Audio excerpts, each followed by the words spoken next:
Welcome to the Art of Skill podcast, episode 7. As always, I'm your host, Rick Ellis. Today's guest is Lawrence Dunning.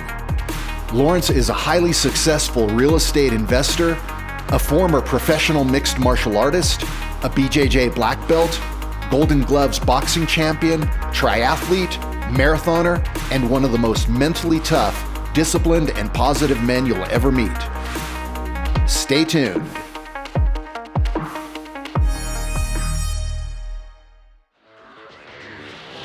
The Art of Skill podcast is brought to you by Element Electrolyte Drink Mix. If you're an athlete, you need to be paying attention to your electrolytes for optimum health, performance, and recovery. Element comes in a variety of great flavors. Each packet contains sodium, potassium, magnesium, and no sugar or artificial junk. Just add a packet of Element to your water bottle and you're good to go. We have an exclusive offer for fans of the Art of Skill podcast. Get a sample pack mailed to you for the price of shipping. For more information, visit drinkelement.com/theartofskill. That's drinklmnt.com/theartofskill. Stay salty, my friends. Lawrence Dunning is in the house today. Lawrence, so good to meet you, my friend. You too, Rick. It's great to be here. You know, I've been very excited to talk to you because you are such an impressive guy, very actualized, very successful, both in financial domains and physical domains. You're a sort of prototype male that we all strive to be. And I'm sitting there thinking, I don't even know where to begin this conversation, to be honest with you. You know, here's a question. Listen, Rick, you're too kind, because I was so excited to talk to you because we have such a good mutual friend, Nick Gregoriades. Yeah. And one thing that I think I'm so blessed with, I consider, is I have such a good social network. And when someone like Nick, I call Nick the connector, because when he says, oh, you know, you've got to meet Rick, I before I even know anything about you, I already like you. And then you sent me the promo for this show, and I was like, wow, I can't wait to talk to you. So it's a real pleasure to be here. It's an honor. No, my pleasure as well. I think maybe Nick needs to become my PR agent or something, my booking agent, because he's very well connected. He really is. He's the connector. He really is. Mm-hmm. I'm going to have to remember that. I'll call him the connector. So let me ask you a question.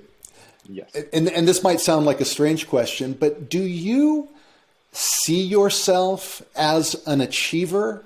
And that might sound like a strange question because, so I don't think of myself as an achiever. I think of myself as simply someone that follows his passions and has the impulse to go very, very deep into the things that interest me. But I don't frame it in that way. I don't think of myself as anything extraordinary.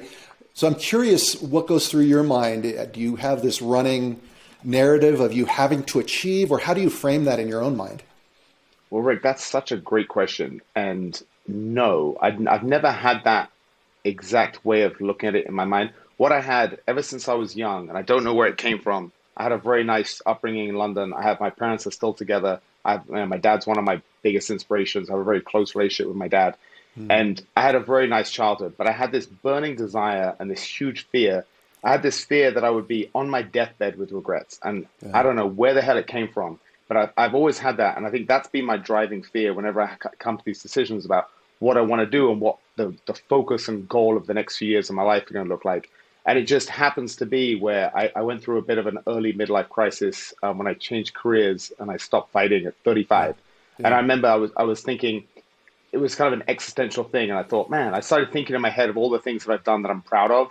And it was kind of a nice list. And I was like, oh, this is kind of cool. But it was never like, I'm going to do this and brag about this. It was always about the challenge. So for me, if like for fighting, for instance, I'm not a natural fighter. I had 10 pro MMA fights, a lot of boxing fights, but it was always hard. It was so hard. Every single day, I remember I'd wake up, I'd have an amateur boxing match that night. Every time I'd wake up the day of the fight, and I think, why the hell am I doing this? You know, I don't have to do this. I haven't got a problem with this guy. I don't want to fight this guy. I've got a good life. I'm not getting any money. And I would have all these negative doubts. So the journey for me has always been very hard, but I just know that, you know, anything that's worthwhile is hard to get, right? And anything you're overcoming, I just think it puts you in such a good stead for life. So I guess I'm blessed that my interests have been challenging, I guess you'd say. Yeah. But yeah, that's such a great way of phrasing the question.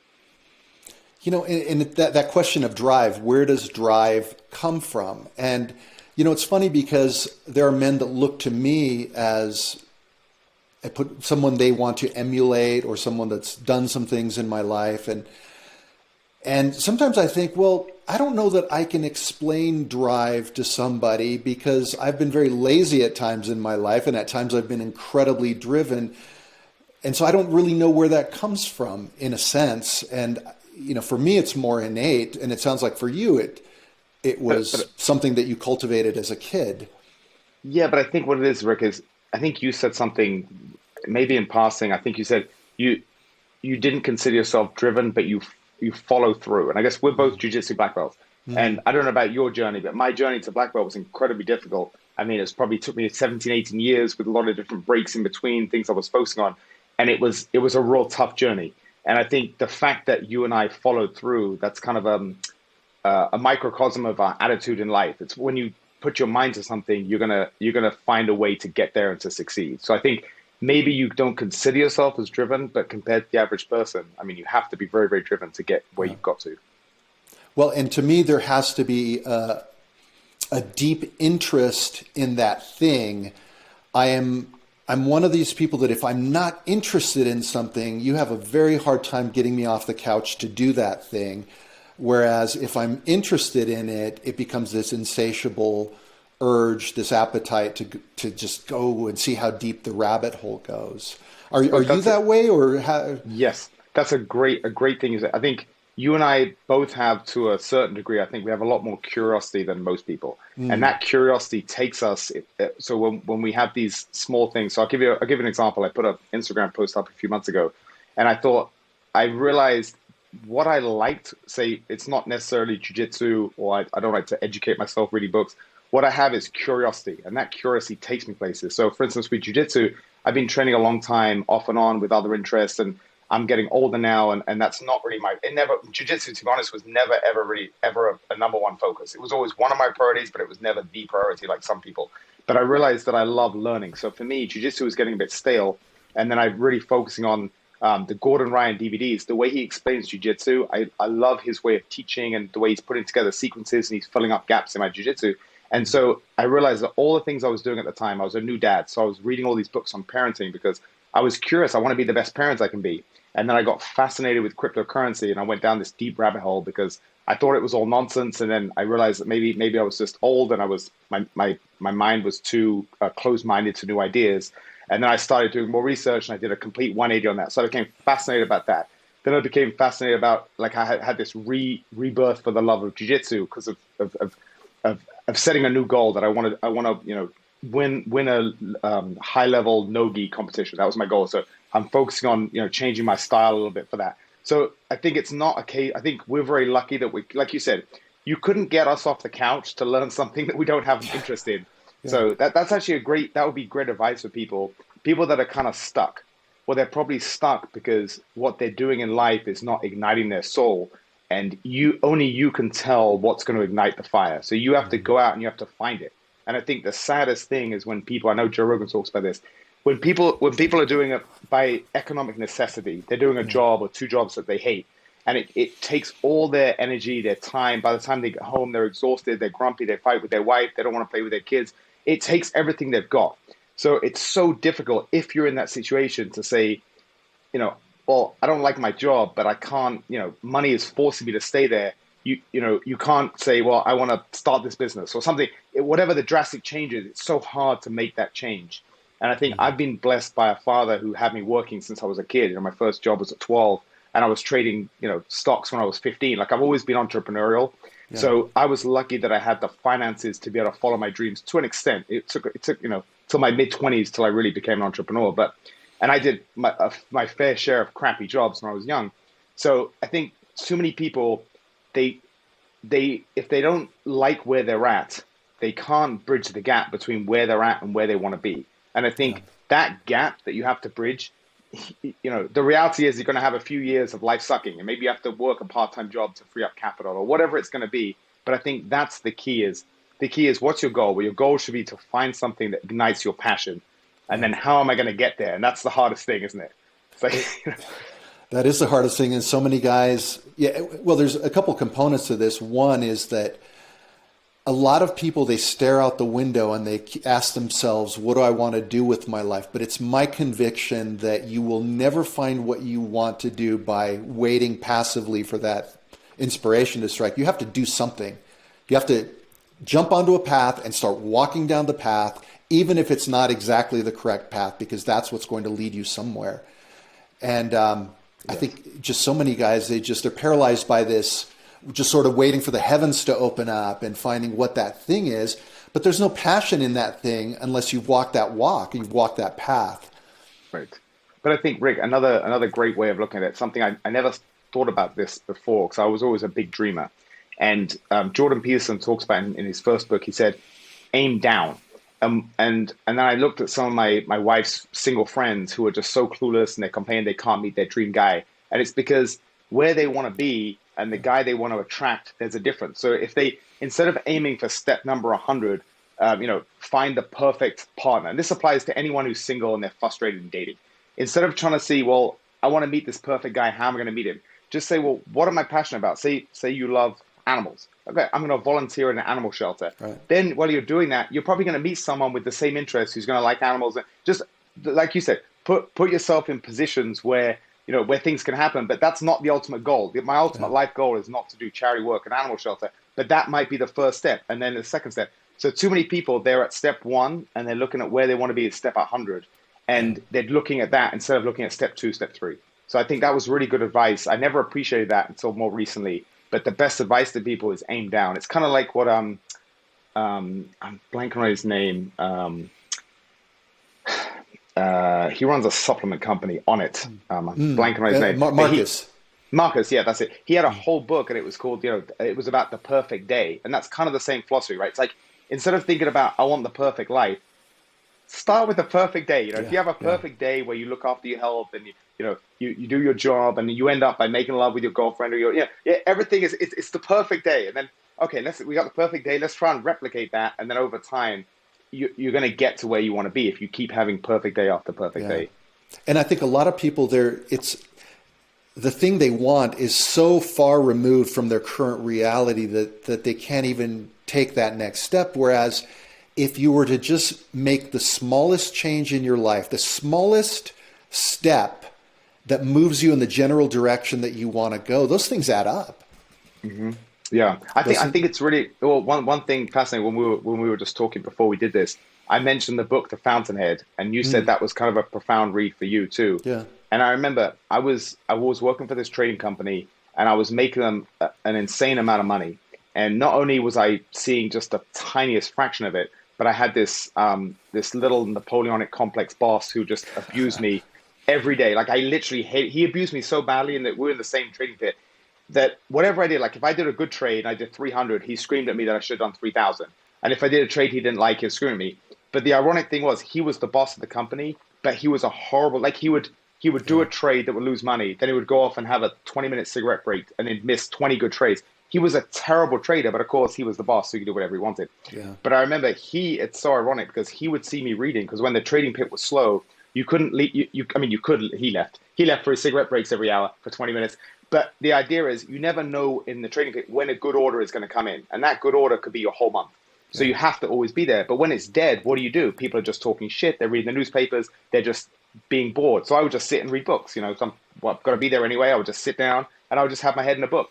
So he'd see me reading, and he said, the only nice thing he did to me, he said, hey, have you read The Fountainhead? And I was like, no, I've never heard of it. Never heard of Ayn Rand. And he bought it for me. And I remember I read it. And that was the trigger for me to leave and start my own trading company. And that was the true start of my entrepreneurial life. I was 25, I think, 24, 25. And that book legitimately changed my life, because if it hadn't been that to be the trigger, it was so hard for me, because I was sponsored on a visa from this company. So for me to leave, I risked losing my immigration status. I could risk being sent back to England. It was for a young guy who was actually making, even though I was only getting a fraction of what I was making in the company, I was still making a decent amount of money for a young guy. It was so hard for me to make that jump.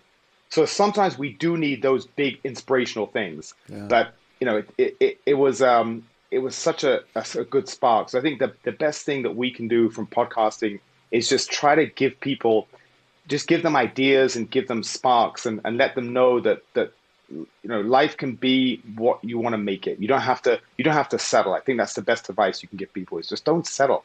If you work hard, we live in America. Jesus, there's 196 countries, and probably 190 of them want to come here. We have so much opportunity. It makes me, as an immigrant, I'm so heartbroken to see people burning flags and everything. I get America's not perfect, but no one's perfect. But at least Yeah. appreciate the climate you're in, the country you're in, the opportunities that you have. Yeah. What I remember about the Fountainhead was just I think Rourke, I believe, was Rourke, yes. the protagonist. Yes.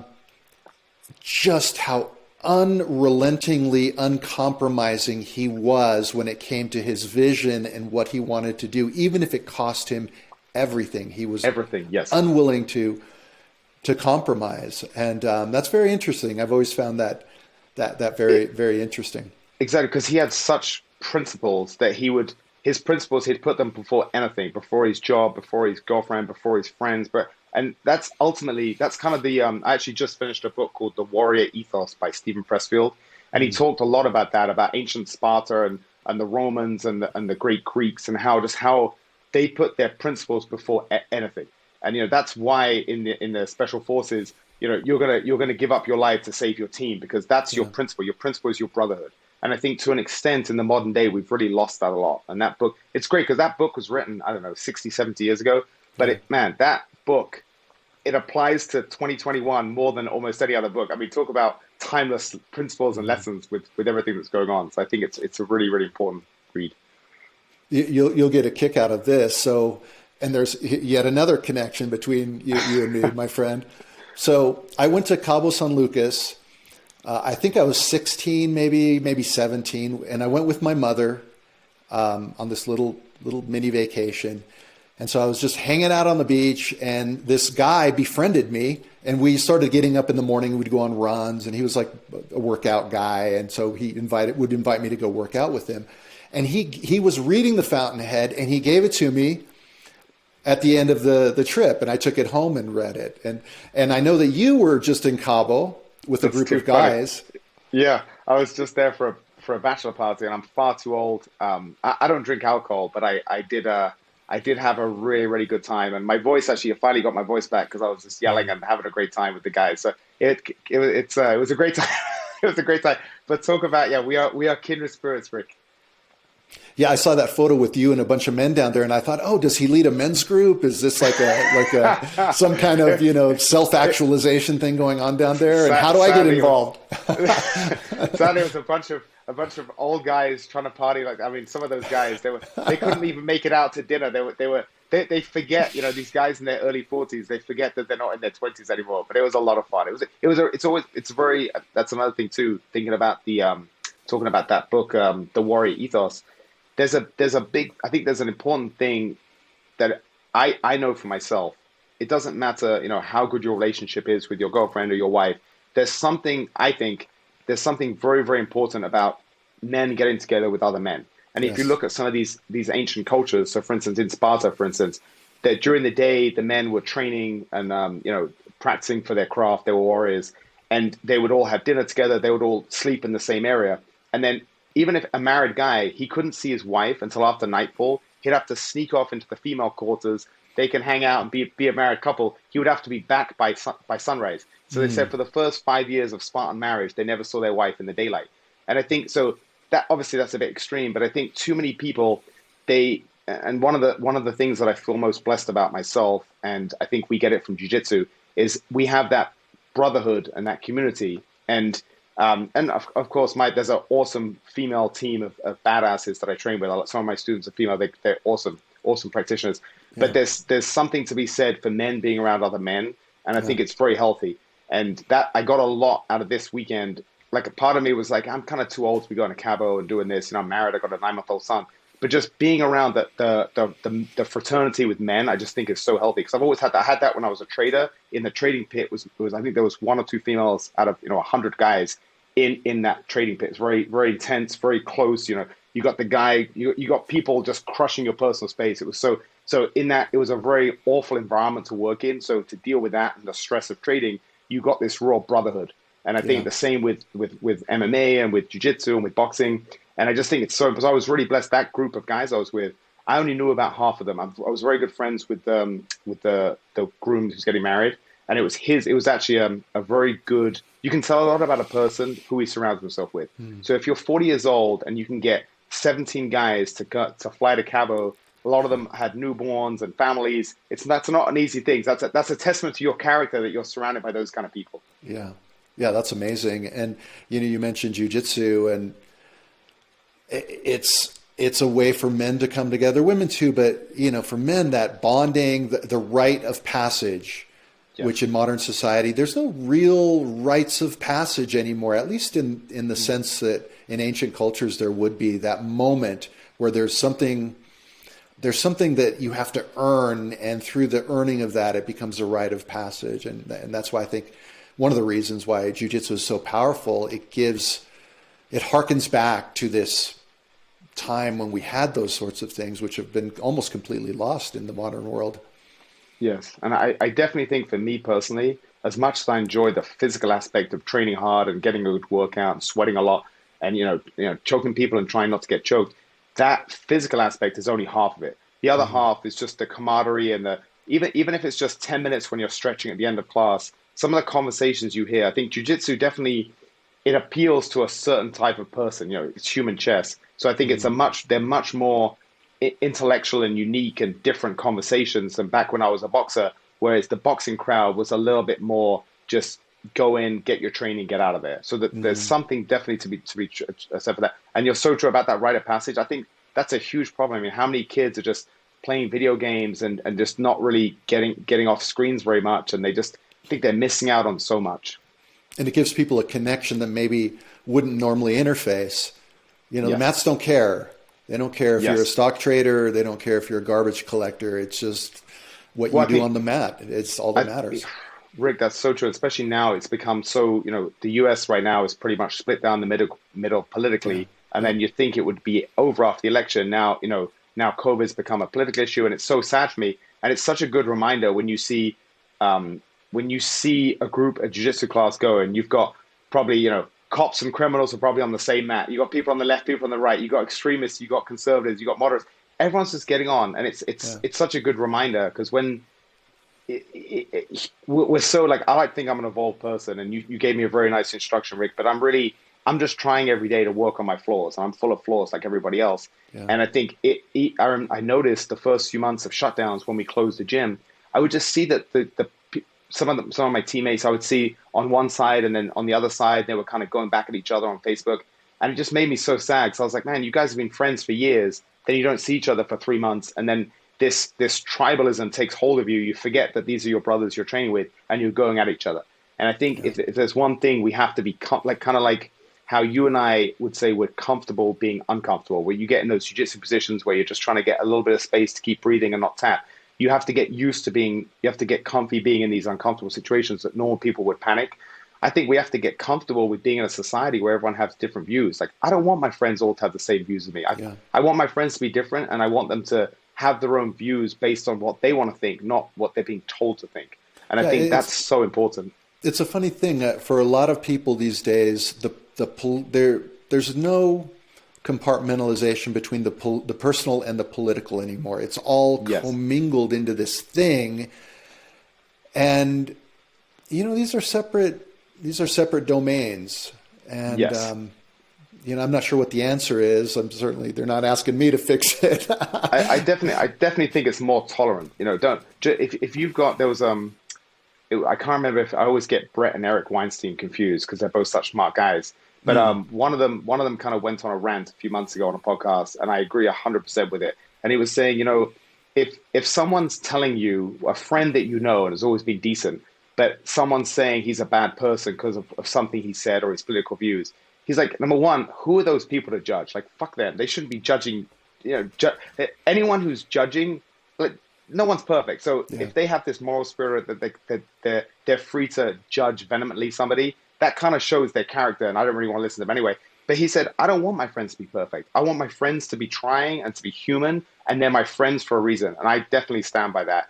And I Mm-hmm. think it's so hard because we have this inbuilt tribalism that it's always going to come out, so we have to always guard against it. But it always, I mean, listen, I notice it in myself all the time. I'm like, I see Yeah. someone write something that I think is absolutely ludicrous, and I'm just like, oh, you fucking idiot. And I'm kind Yeah. of rolling my eyes, and I'm like, well, he probably believes that for a different reason. And I think there's a great book saying there's something about why are people divided by politics and religion, and it explains that there was five different character traits what you believe in. So one of them might be honesty. One might be opportunity. So if you believe that opportunity is the most important thing, maybe you'll be more on the left because you think, well, society's not it's not fair, so I want to make things fairer. But if you believe in maybe you have more of an immigrant mentality where like, listen, it's not fair, but we all have opportunity. Maybe you're going to be more on the right.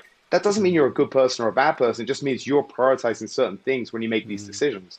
But take me, for example, I would have probably said I've always said I'm a libertarian.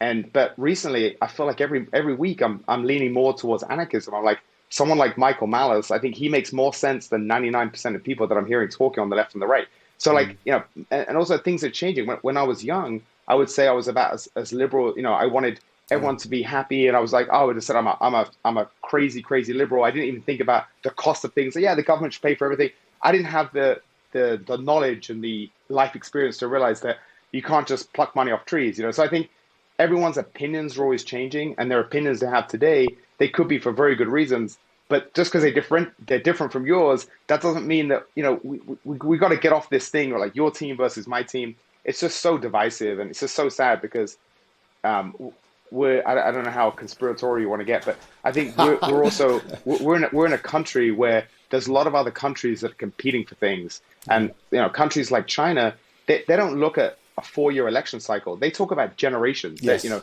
so and we're competing with these other countries, and that's one of the reasons I think we were texting a little bit about cryptocurrency. And one thing that I love about cryptocurrency is it's there's 4.5 billion people in the world that have no access to high level finance or even medium level finance. They really don't have much, and they are the enslaved people on this planet. And then you have a few billion that have access to basic finance, and then you have about 1 billion people, so 1 in 7 in North America, the West, the big cities in Brazil, places like that. They have access to high level finance. So the beautiful thing about Bitcoin is trying to say, instead of trying to get banking for everybody, we're going to take everyone outside of the banking system in an ecosystem where all you need is an internet connection. And you have these places, the Amazon rainforest or the rural Congo in Africa. These places, they do have cell phone towers. They might not have a bank for 200 miles, but they have cell phone towers. So it's an incredible, Yeah. philosophically, if you're for the people, I think Bitcoin really appeals to you. And then the thing that I think most people forget, and that's the other joke about this political left and right fighting each other, is that really they're the same side. Because if you look at the left and the right, there's a reason that the left went after Bernie Sanders because he couldn't be bought. He was kind of outside the system. And if you think about both the left and the right, almost all those politicians, they want the same system that we have, which is a very corrupt system. Yeah. The beautiful thing about Bitcoin is if you're a migrant worker and you're making money in the US to send to your family, you have to use Western Union to send it. The fee for Western Union, I think it's about 8% or whatever it is. So if you're working 12 months of the year to send money home to your family, you're giving a month of your life a year just for a fee to send money home. Yeah. Whereas, with cryptocurrency, it's pretty much instantaneous with very, very minimal fees. So I think and that's something I've become very passionate about because if all these people that if you really care for the people and you're a politician, then your number one focus will be inflation. Because inflation, people talk about a flat tax, but they mean a flat percentage tax. But inflation is a flat price tax. So of course that crushes the poorest people, those struggling, working 2, 3 jobs, trying to support a family. A bit of inflation crushes them. Yeah. Whereas if you're wealthy and you have assets, your assets inflate with inflation. So you're going to be okay. So I've become super passionate about trying to spread this message because Yeah. it's been such a great reminder for me. When I was 3 months ago, if you'd asked me about cryptocurrency, I never took the time to understand it. And I was like, it's all kind of a bubble. I never, it escaped me somehow, which given Yeah. my finance background is embarrassing. But it's a great lesson, Rick, that we do get stuck in these thought patterns. And it's a great reminder that we're never too old to, do a 180 on something, some opinion we've held. So now a lot of my friends are my age, I feel like they're kind of stuck in their ways. So I feel like it's my duty to spread these messages. I have a friend who's very, very into crypto, and he's actually founded a company. They do Oh, wow. mining he's very, very involved in this stuff, and he calls it the JiuJitsu of money. That's what he calls it, and he's very much tried to get me into it. And I lament, because I remember when Bitcoin came out, and I was doing pretty well in those days. I could have taken a chunk of money and just said, "Hey, I'm gonna buy a chunk of this stuff." I'd probably be pretty well off today. Well, Rick, listen, it's never too late. I barely have any. I just started buying a tiny bit the last few months, but I don't have much liquid cash. So I'm kind of with you there. But I'm definitely stealing that, the jiu-jitsu of money. I like that a lot. That's a really, really cool phrase. Yeah. And you mentioned slavery, and I think that we're just enslaved in 1,000 different ways. Yes. We sort of become indentured servants to the machine. You go to college, you get a federal student loan, you're in debt before you start. All of the things that you're required to have, from car insurance, you have to have a cell phone, you have to have a this and a that and the other. And in all of these ways, you just become plugged into the machine, and there's just no escaping it. So it's, from that perspective, it's kind of an interesting thing. I definitely think so, Rick, because really it's economic slavery that keeps us doing things we don't want to do. Because we find it, like, the society is definitely, we're a consumer society. And there's a great speech in that, you might not have seen it. It's an English movie called Trainspotting. It's about a bunch of drug addicts. And there's a great scene. Long time ago. Yes. Right at the beginning, it shows them running away from the cops or whatever it is. And he's talking about, what society expects you to buy a TV, buy a fucking house, do a job you don't do. And it's a beautiful monologue where he talks about this society that really propagates debt. And it's worse coming from Europe. It's a lot worse in America than it is in Europe. In Europe, it's of course, people buy things on credit cards, have credit card debt. But in America, it's so easy to get yourself in trouble with debt, and then it's so hard to get out of it. So I think the best advice for someone who's a bit younger is, instead of buying, if you're a single guy and you want to buy a fancy car, so you look good with the girls, and you want to rent a place in a nice neighborhood. One of my most successful friends, he worked in Chicago for actually the guy getting married in Cabo. He's an unbelievably successful finance guy, and the way he started was, he said he came to America, he came to Chicago. And he worked really hard. He had a good job, and he really worked hard. He made good money. But the whole time, he kept his expenses in his life the same. Because too many people, what they do is, as their earnings go up, their expenditures go up, and then you're running on a treadmill. You're not actually getting anywhere. And I think it's so hard to do, because it's human nature. You work hard, you do well, you want to enjoy it, And of course, it's an irresistible urge, to exactly. The bigger house. Now you need more stuff. Exactly. It really, Rick, it never ends. And I work in real estate now, so I see that among people, like, overstretching themselves on places. Then they're spending $100,000 on furniture. I'm like, oh my God, this is just crazy. So I think the best lesson is, if you say, you and I, one of the things we obviously really prioritize is our health and jiu-jitsu. So so that's one of the things. Another thing that I really prioritize is, I have clients that I work with, but I don't have a direct boss that can fire me or make my life miserable. So if you want those things, if you can prioritize, if you want to have a schedule that gives you the energy and the time to do things that you're passionate about, and it's not going to crush you and ruin your spirit, then you have to be economically responsible. And I think that starts from a young age. And that was, if there's one lesson that I got from my father when I was young, it was, I'm not going to give you any money. It was like, you get your ass out and you work, because I want you to understand that you have to work hard and sacrifice to get money to buy things. I want you to have that connection as a young kid. And then as soon as I got that connection, it's a great way of looking at things. So instead of saying, oh, I'm making money, I can buy this new car, or I can lease this car with these big payments, you can reframe it and you can say, okay, how much of my life am I willing to give for this? So for me, I've got no interest in buying a Ferrari. But if I did want to buy one, I would say, okay, well, that's going to be a lot of money. That's going to be a lot of deals I have to close. That's going to be months of my life running around. I'm not a car guy. So for me, I have no interest. But too many people get into things financially without realizing the cost. And the cost is our time, our energy, and our life. And ultimately, what is life about? Are you going to, die with all these possessions and money? Or, is there any billionaire on his deathbed that wished he had more money? Of course not. Everyone wishes they had more time. Everyone wishes they lived a more authentic life. They wish they used their time more valuably. So I think I live my life like I'm 90 years old and I'm scared about not having long left. And I think that there's that expression, start with the end in mind. So back to what we started this conversation with about drive.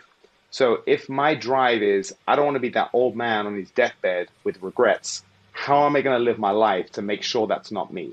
And that would be making sure I'm not wasting my time on things. And I think that the saddest thing is when I heard one of my friends say the other day, oh, I had to get this car or something because, keeping up with the Joneses, my neighbor has a nice car or something. And I remember thinking, Jesus Christ, I am so lucky that I don't give a shit about what my neighbors think of me. Yeah. They see me walk around in jiu-jitsu shirts, walking my dog in flip-flops. It's like, it's such a sad thing to think that. And I think I guess I'm blessed or I'm lucky that I don't, the comparison that I have is with myself of yesterday, not with anybody else. Yeah. So is that the advice you'd give yourself as a 20-year-old, about being frugal, or is there anything you would add to that? So that's what a great question. What advice would you give to yourself 20 years ago, right? Yeah. That's such a powerful, powerful question. Oh, I've got plenty that I would give myself because I've made some big mistakes in life. Well, I think the first thing, Rick, is we can't be too hard on ourselves to make mistakes, because even if someone had told us, don't do this, I think there's something human nature. You have to kind of figure it out for yourself. Yeah. And but one thing that I think I did actually do that in my 20s, because I was working at this trading company, and when I first moved to the US, I got my first bonus. I bought this little condo and I stayed there for 17 years. So I even had an ex-girlfriend, and that's why she's an ex-girlfriend. She was like, I don't understand why your business partner is buying this fancy place and you're still buying this place. You're not moving from your place. I was like, I don't need any more. But why do I need a bigger place? I'm just me, So yeah. So I was very good about that financially in my 20s. But then when I was so focused in my early 30s, when I was really trying to fulfill my potential with MMA, and I kind of took a break from my career, worrying about chasing money, I went too far the other way, and I was very financially irresponsible. So I wished I'd been a bit more responsible with making better decisions with my money. And it actually used to really bug me until one of my very, very successful developer friends gave me a book called Mistakes Millionaires Make. And it was this shocking book with all these short chapters about these guys that, they made $100 million company, and then they lost absolutely everything. Then their wife left them and took their kids, and they tried to commit suicide. Just these harrowing stories. And after I read that, I was like, okay, I fucked up, but it didn't do that badly. It's all relative. But I think that's the thing, is it's hard to make money, and then it's hard to keep it, especially with rampant inflation and costs going up. So I think spending time investing in not only how to make money, because that frees up your time, but also there's something. Like when I was studying in England, I don't know if you in the US, did you have any classes or anything about money and managing your money and things like that, or not really? No. They had something called home economics where you'd learn how to make a pillow or something. Oh, okay. So that's what I think. Home financing, that's something where if you're not taught that in the US, I think when you're a young man, you really have to kind of figure out how you're going to manage your money, because too many people, they don't talk about money. And I think money is so important, because I don't look at money as money. I look at money as time. So if I make X amount working in 1 year and someone gives me 2X, they've just given me 2 years. They've freed up my life for 2 years. That's the way I look at money.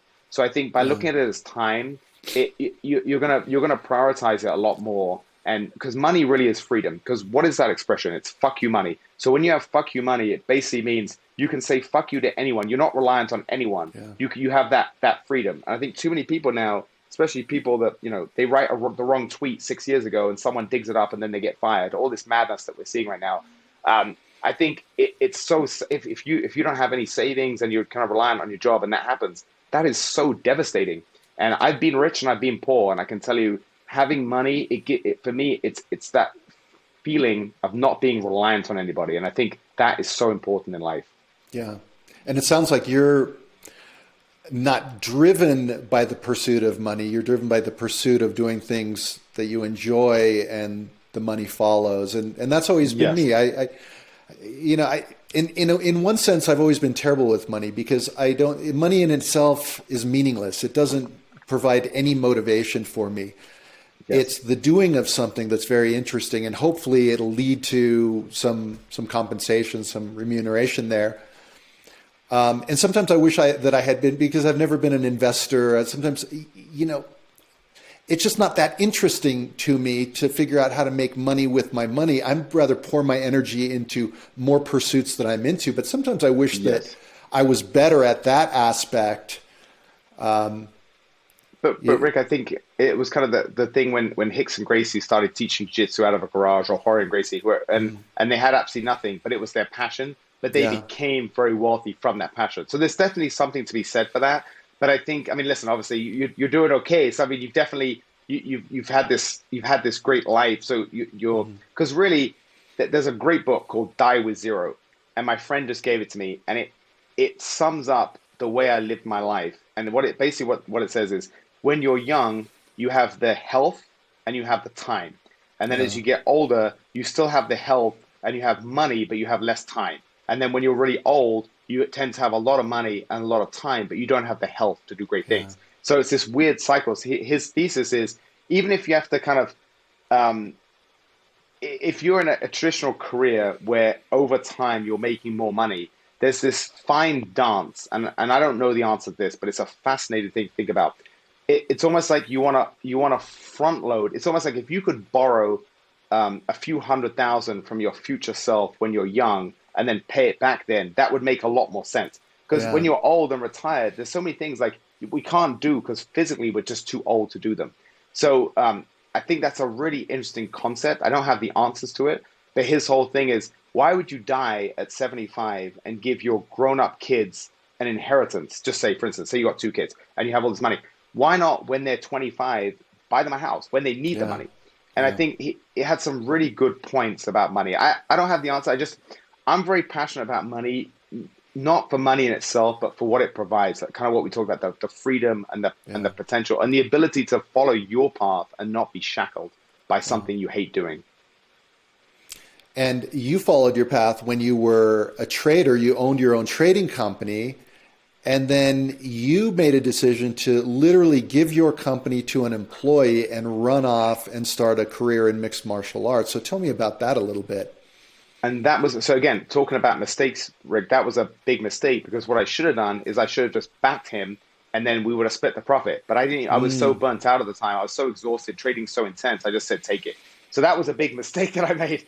But no, I realized it was kind of on that, kind of the same theme. I just turned 30, and I remember I had these trading seats. You had to have these seats to trade at the board of trade at the exchange. And they were like a stock, and they had gone up a lot. And I looked on paper and I thought, Jesus, I was just turning 30 the next day. I think I was 29. And I was like, Jesus Christ, I'm worth a lot of money. Of course, I didn't know, because, like we said, I kept my life. I didn't have a car. I lived in the same apartment that I bought when I first moved here 10 years before, or 8 years before. And so I realized I was actually worth a lot more money than I thought. And I realized I have a lifetime to make money, but I have a very small window to do something like, be a fighter. And at the time, it was perfect timing, because I'd won the Golden Gloves. I just think I got my purple belt maybe in jiu-jitsu. And I was like, okay, if I want to do this, I got to do this right now. I can't turn around at 45 and say, oh, that would have been cool if I had done that. And so I was really proud of myself, because one of my good friends at the exchange, he looked at me, he said, Larry, you got such a good thing. You got your company, you work for yourself, you make good money. I was single, you're banging chicks, you're having a good time, traveling, going on vacation. He's like, you'll never give that up. And I was like, really? I was like, here, hold, told my hold my buddy, beer.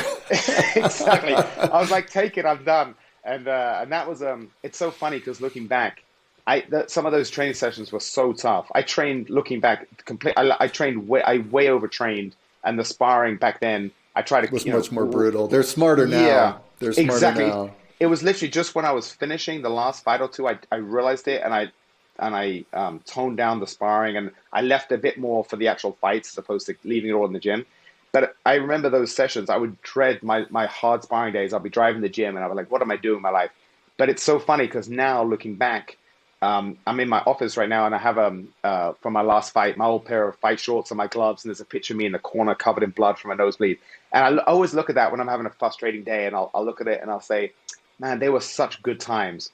So Yeah. it's such a weird conundrum. It's like the things we're proud of, I didn't even enjoy half the time doing it, because it was so fucking hard. But I have such fond memories of it.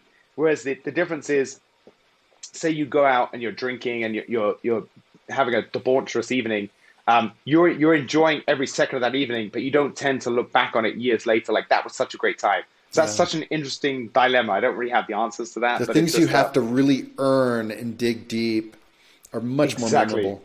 Yes, exactly. And I think that's something with the human nature thing. So if you have a project, a side project that you really want to do, and it's hard to get started, and then you've got your couch and you've got Netflix waiting there and all this awesome shows to watch. It's so difficult to go and say, no, I'm not going to spend 3 hours watching some show and doing nothing productive. I'm going to force myself to be productive because even though it's harder at the time, it's going to provide you a lot more satisfaction. And I Yeah. think the biggest thing that you and I know that a lot of people don't know, and we know this from jiu-jitsu, is that a good life is not an easy life. A good life is a hard life but you have to set the rules of that self-imposed struggle. And I think like there's not a day where I don't go to jiu-jitsu and I don't really, I mean now especially I'm older. I went today, third day in a row, my lower back hurts, I'm tired.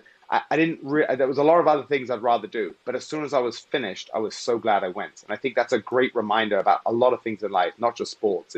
Is it might be hard to start, but and You we don't know regret doing it. That's the ex- thing. exactly. I have never regretted not going to train. And many, many days I've tried to convince myself not to go because I didn't feel like it, but you never regret it. So, Lawrence, let me ask you about fear, because getting into the cage and fighting someone, you think of UFC fighters as these guys they're just wired different, and many of them are wired different for sure, but you think of them as just not having fear. But everyone that I've ever read an interview who's been asked that question says, oh, I'm terrified, absolutely terrified of this, but yet they do it anyway. Are you wired different, or did you simply confront your fear and do it anyway?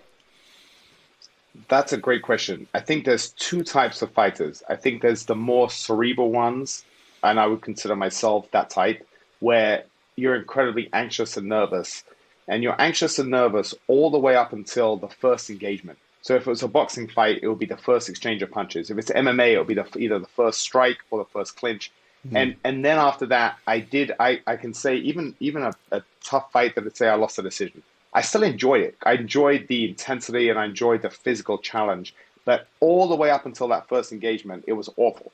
And it was so bad where I had 10 MMA fights, but I trained for about 20. But people get injured, and I remember cutting weight the day before, and you get the Hmm. call from the promoter, the guy drops out, and what a lot of people do, and it happens at the UFC all the way up to the UFC level, but especially at the local level. A lot of guys, they're not making much money for fighting, but they're fighting because it's kind of cool. That it's a hobby and it's a side thing to do. And so they say the promoter says, "Hey, I've got this match in 8 weeks," and they say, "Oh, okay, I'm in." And then they're partying a bit. They have a couple of injuries. They get to like 2 weeks out, and they're like, "Shit!" And then they maybe look up their opponent. They're like, "Oh shit, he won the Golden Gloves." And then they call the promoter and they drop out.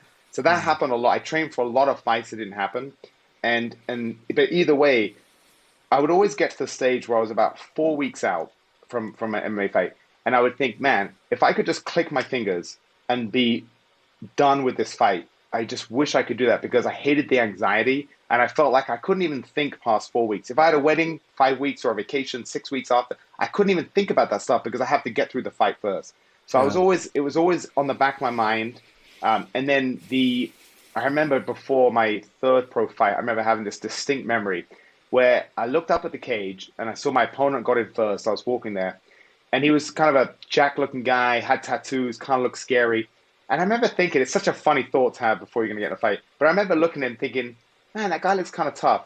I don't really have a problem with that guy. He's probably a nice guy. I really wish, and I remember thinking, I wish I had that feeling you have when some guy cuts you off and you nearly get in an accident, and then he gives you the finger, and you have that road rage where you're like, I want to fuck this motherfucker up. That aggression. And I was Yeah. like, I never had that before a fight. I'm always like, oh, he's a nice guy. And so, so I hated that feeling.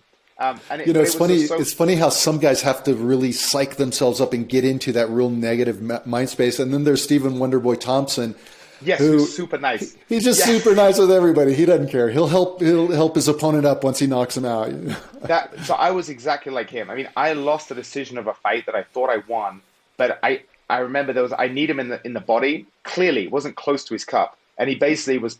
saying it was in the balls, and the ref took a long break. But the ref for a second kind of didn't say anything, and I could have just kneed him in the head. And I stopped, and I was kind of like looking at the ref, and then after, my buddy's like, "Lawrence, you're such an idiot. You're way too nice to be doing this." So I'm that Stephen Wonderboy Thompson type fighter where I'm a nice guy, and it was never like, I always found it so funny when you'd see, and the pay structure in the UFC is set so that they have this win bonus. So a lot of people, they have to mentally say, this guy is trying to beat me, so he's going to take my win bonus, which is food out of my kid's mouth. So they have to make it so personal. But I always thought that's so silly because the word competition comes from two Greek words, and it means to come together. And that's what you're doing. Without an opponent, we're never going to be our best selves. And so for me, it was always an honor to compete. I only have respect for everyone I compete against, whether it's jiu-jitsu, boxing, MMA, everyone. I know my training partners, the same thing.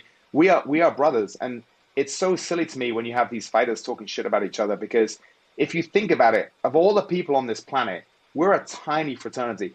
Most fighters have so much more in common with each other than they do with the random people on the street, or their wives, or their kids, or their fathers. It's such a unique thing that we're getting into do.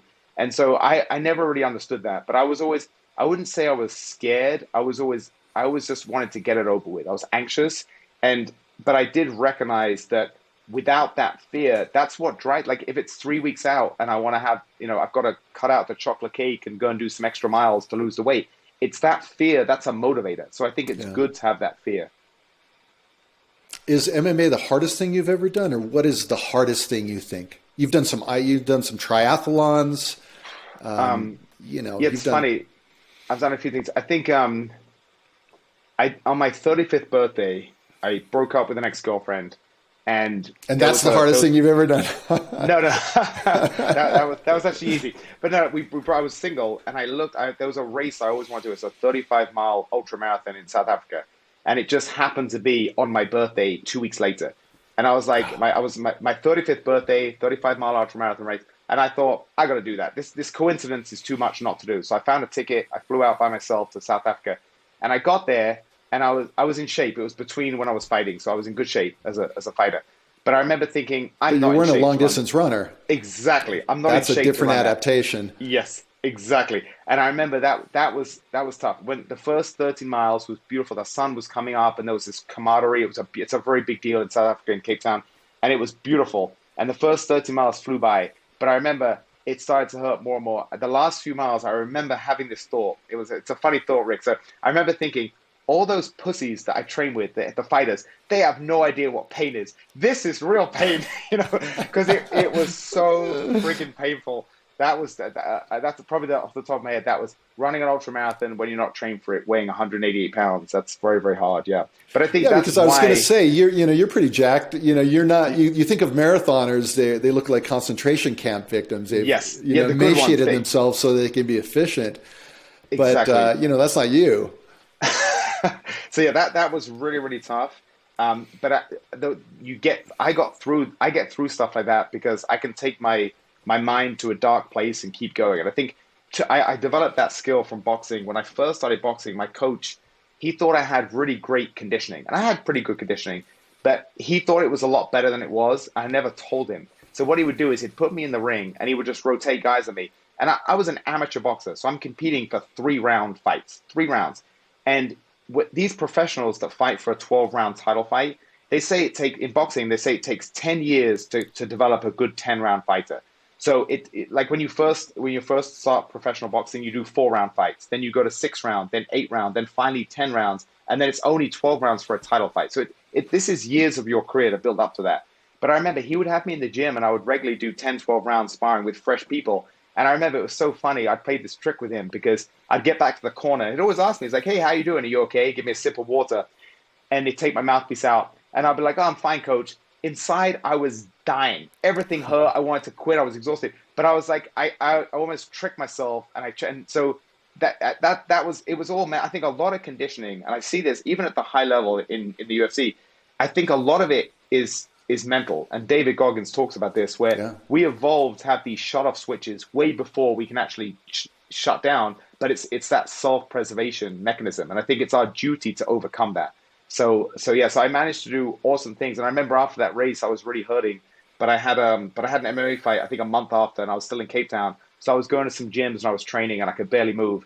And then the following week, there was actually a short distance, like an Olympic triathlon.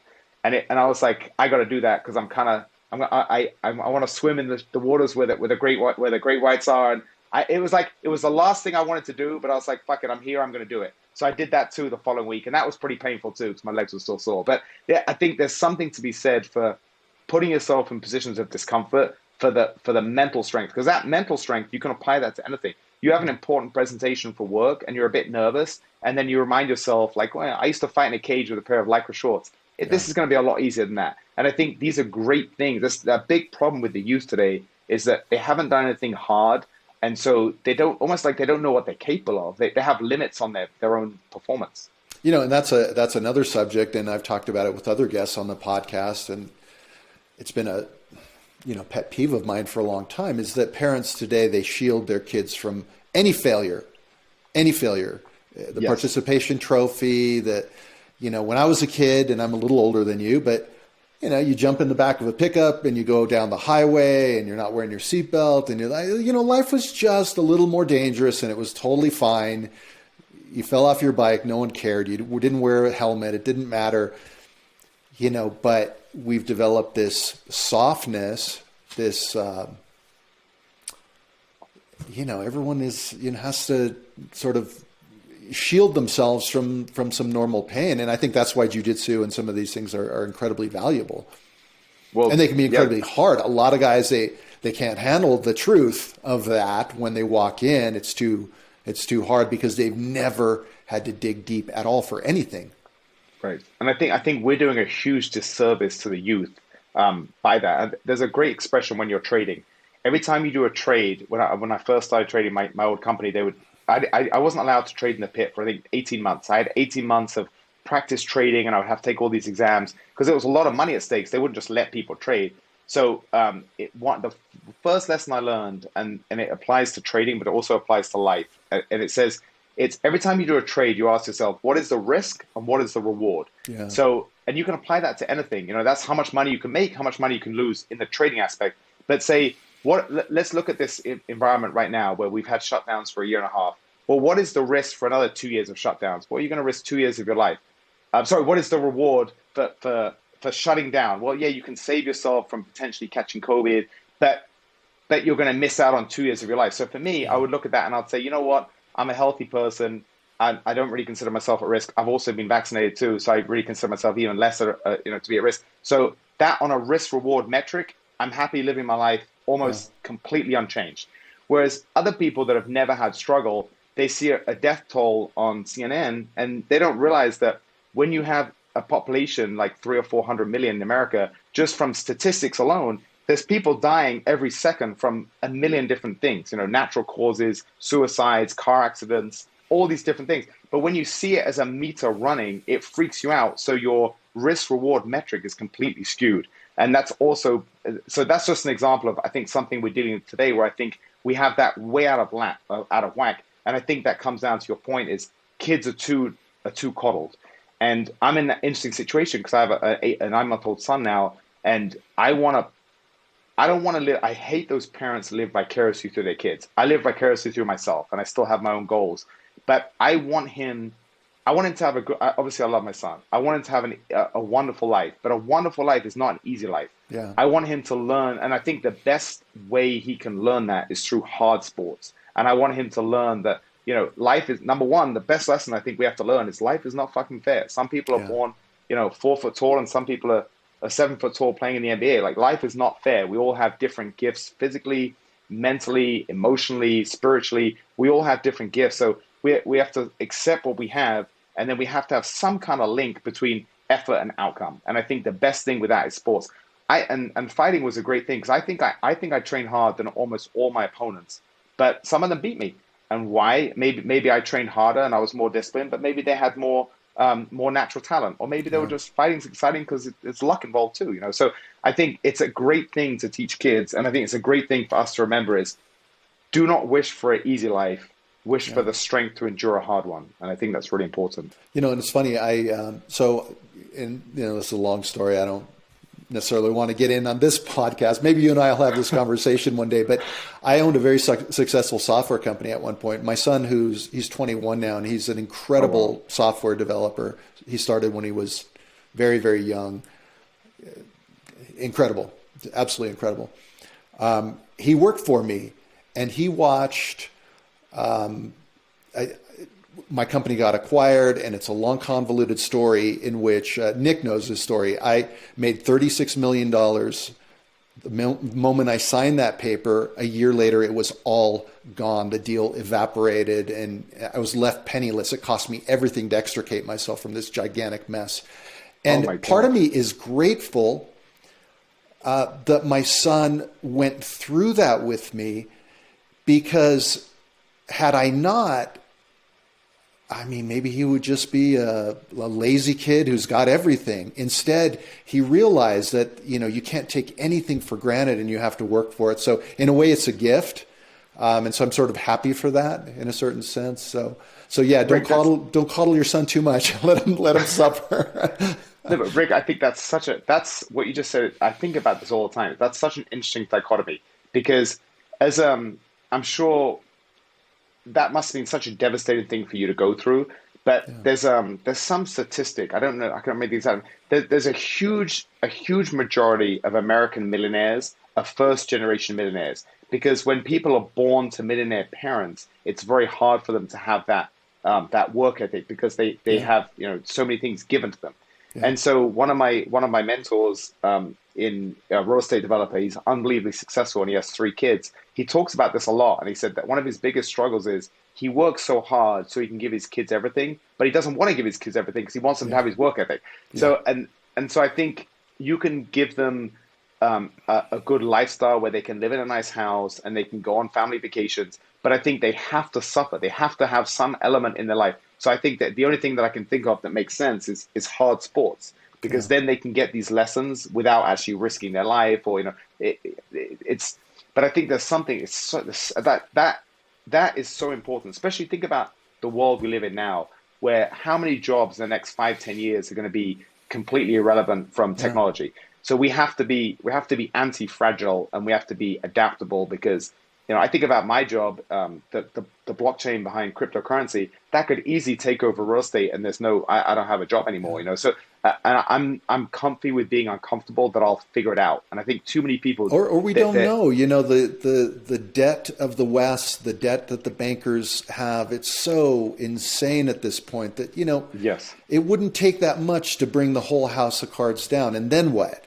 Exactly. A lot of us are going to have to be faced with the fact that what now? We better be anti-fragile, because there has to be something after that.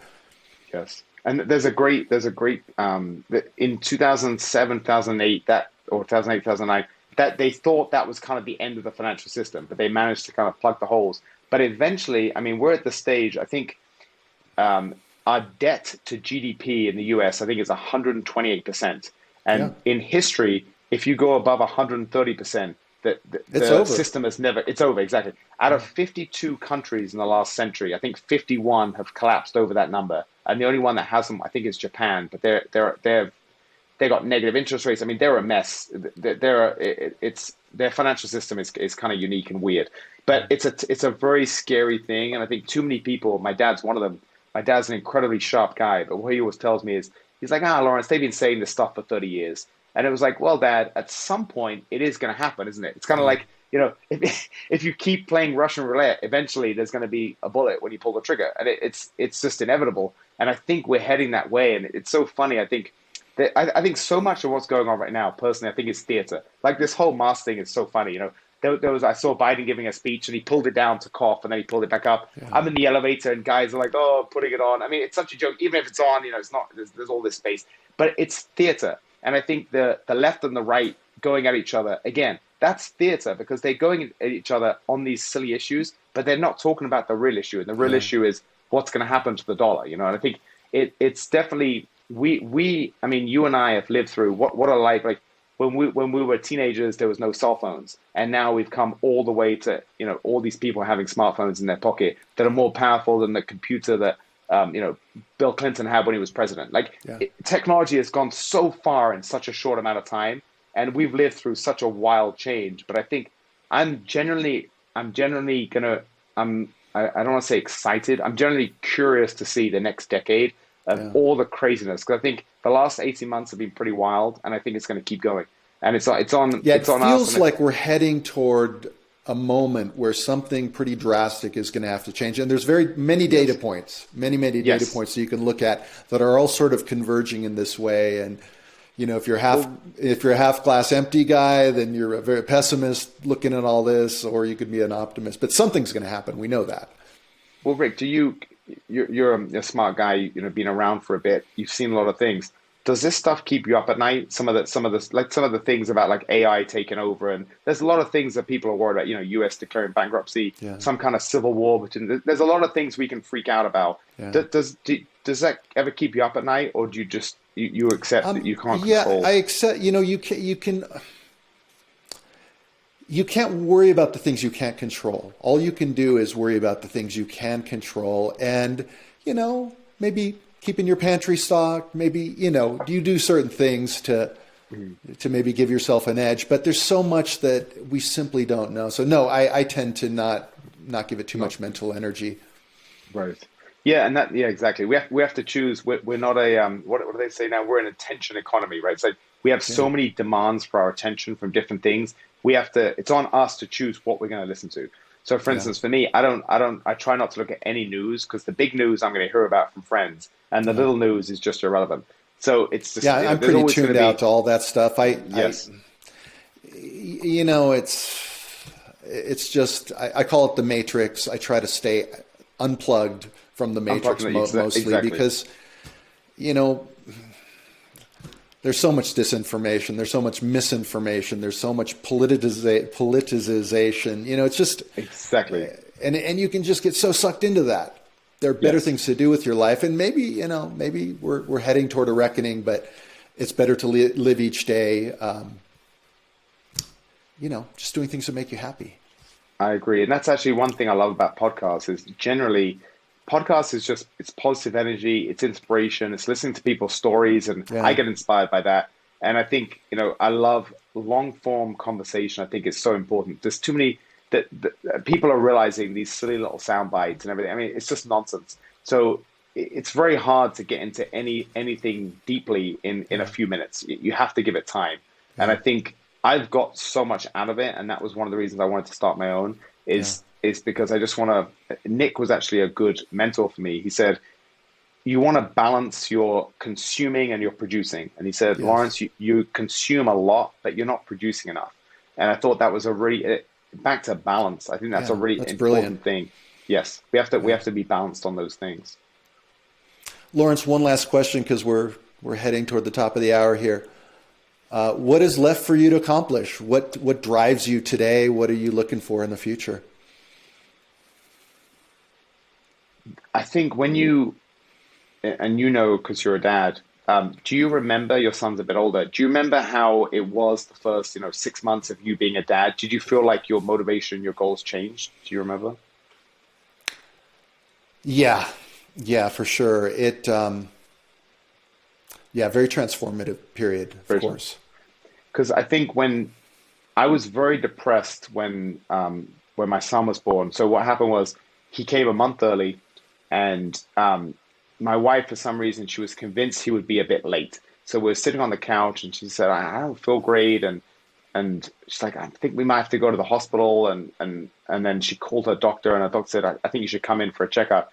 So she came in, and they were like, "Hey, listen, he's coming early, but probably not for a few days." And then Mm, she was, so we're both kind of shocked. We're sitting there, we're like, "Oh, we weren't really expecting this." And then, they came back and they said, "And you've just tested positive for COVID," to my wife. And they literally just stiff armed me out of the door and said, "You've got to go. She's got to be quarantined." The whole oh, thing was so traumatic. And she was crying, like, "Don't leave me." It was like something out of a movie. And they literally just pushed me out of the door. It was really bad. And oh, so I couldn't sleep. I went home. I was up till about 5 in the morning, just thinking, this is so crazy. My poor wife sitting there alone and scared and everything.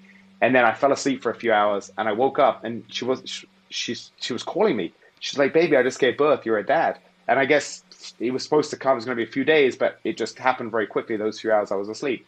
but they didn't let me pick him up for a couple of days. They said you have to go and Wow. get a negative test before we let you pick them up, which is so silly if she's testing positive. We live together. I mean, the whole thing was so silly because they told her she's going to be isolated for 2 days, but then as soon as she gave birth, they were like, "You look fine. You can go in the regular ward." So the whole thing was just so silly. But anyway, Yeah. they changed their opinion every hour. But anyway, so I couldn't see them for 2 days. So I'm a dad. I go to the gym the next day. I'm doing jiu-jitsu. My friends are like, "What the fuck are you doing? You're a new dad." I was like, "I can't even pick up my son and my wife." Like the whole thing was so wild. So Wow. I did a lot of soul searching and I got really depressed and I couldn't figure out why. And it wasn't just that I couldn't see them, but there was a part of me where I felt like my life was like a lot of the life that I'd been living was kind of over.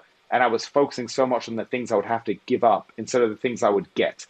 And then I went for a long run and I was just with my thoughts.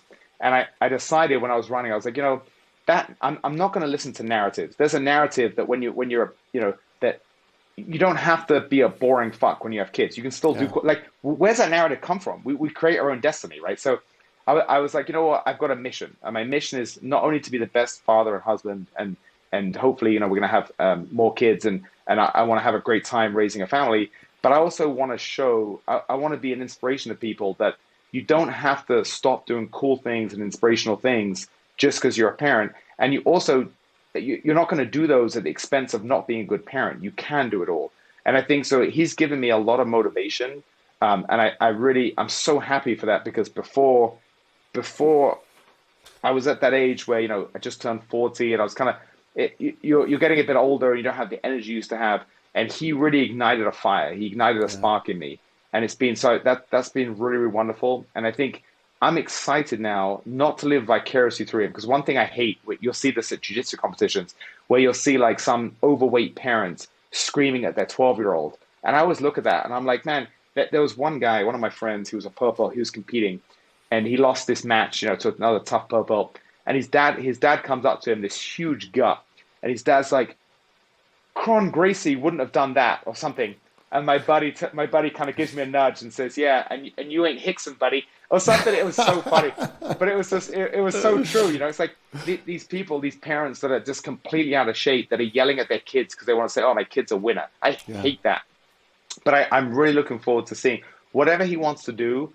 I don't really care what he wants to do as long as it makes him happy. But he has to pursue excellence at Yeah. least one thing. I Well, want him and to he can learn see those lessons. you as the example. And that's one thing that does drive me. I will say that, I don't care about what people think or the world thinks or whatever. It doesn't matter. But I do care what my kids think about me.